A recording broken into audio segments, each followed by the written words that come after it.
Guys, Napakasarap nagluto ng ako gulay. ng pansit ngayon kasi Tayo Easter ay today guys. Kaya ang lutuin namin tayo guys, ay pansit. kumain Ito ng muna manok, gulay, sinusote ng ko muna gulay, kasi ng para mag-brown-brown siya. gulay. O, diba?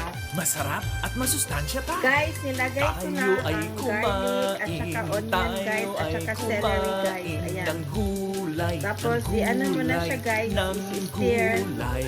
Brownish Sabayan niyo ang ko. mga nilalagay ko ngayon. Tayo ay kumain, tayo Diba, ay guys? kumain ng gulay, ng gulay. Ayan na siya, guys. ng Nilagyan na ng gulay. Kumain ng gulay? Tapos, stir Lalakas lang. ka. Tapos, carrots. O, diba? Magpansit kami today, guys. Masarap ang food namin today! Kasi Easter.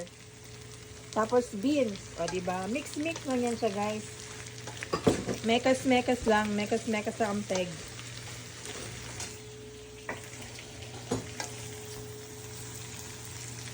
Mekas-mekas ang peg, guys. Mekas-mekas. Ayan. O, diba? Ang ganda ng kulay, guys. O, diba? Tapos, i-cover up muna siya. Ayan siya, guys. Nilagyan ko na siya ng squid balls. Mga, ano ba, guys? Korean na mga balls. Kasi masarap yan. Swabe kasarap, guys. Ayan siya, guys. O, diba? Ang sarap-sarap. O, sinong nagugutom dyan? Ayan siya, guys. Tapos, ilipit muna hanggat maluto mga balls. Guys, ayan na yung pansit namin, guys. O, masarap. Sino nagugutom dyan? Ang sarap ng pansit namin, guys. Mixed with seafood na mga balls, guys. Yung sa Korean. Kaya masarap siya. Let's go!